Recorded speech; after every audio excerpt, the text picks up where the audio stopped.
Ang programang ito ay rated SPG. Striktong patnubay at gabay ng magulang ang kailangan. Maaaring may masiselang tema, lengguwahe, karahasan, sexual, horror o droga na hindi angkop sa... Bakit sa labas lang yan eh? Actually po, hindi na po pinasasama ni Sir Pepe si Zoe Tanyag sa last will and testament niya. What?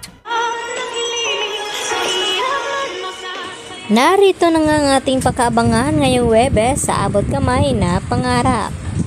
Dito nga na iniwanan ni Justin itong si Giselle habang nag-iisa.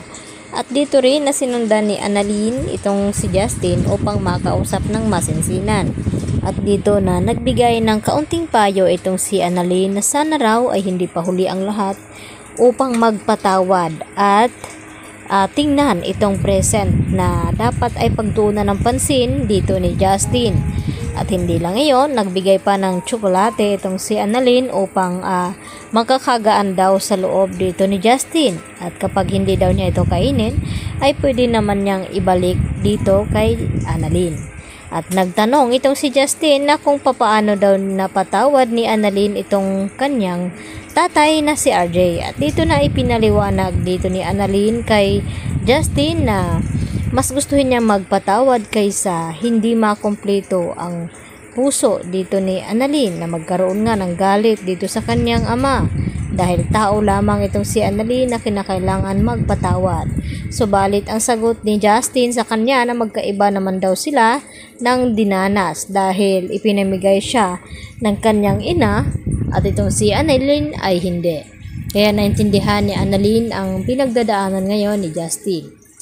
Samantala, binalikan naman ni Annalyn itong si Giselle at dito niya na kinausap ang masinsinan na naintindihan niya ang kalagayan ni Giselle ngayon. Sana nga ay makayanan niya ang lahat ng kanyang pagsubok na dinaraanan at sabi ni Annalyn habang hindi pa napatawad itong si Giselle ng kanyang anak na si Giselle ay pwede naman daw na si Annalyn muna ang yakapin ito at yun nga nagyakapan ang dalawa upang makagaan din naman sa loob dito ni Giselle at nagpapasalamat itong si Giselle kay Annalyn dahil sa sobrang kabaitan daw nito. At maya-maya nga ay sinabi ni Giselle kay Annalyn na gusto daw niyang mapag-isa dahil ay gusto niya makapag-isip-isip. At umalis naman itong si Annalyn at maya-maya din dumating itong si RJ at may dalang puto bongbong at bibingka na kanilang paborito daw noon ni Giselle at RJ.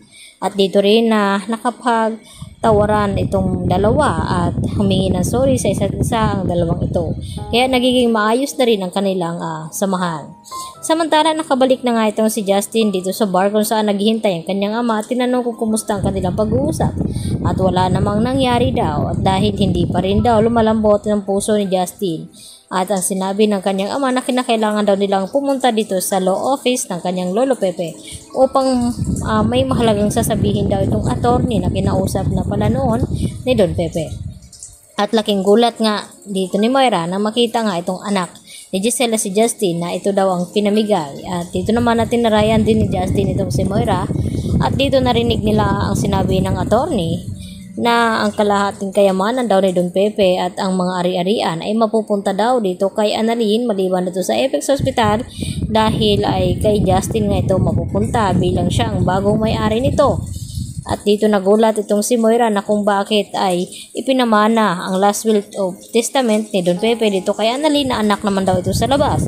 At dito na sinabi ng attorney ni Don Pepe na tinanggal na daw itong si Zoe bilang tagapagmana ng last will of testament. Kaya nagulat itong si Moira at napasigaw sa galit. Yan ang ating pagkatutukan bukas mga kapuso. Dito lamang yan sa Abot Kamay na Pangarap.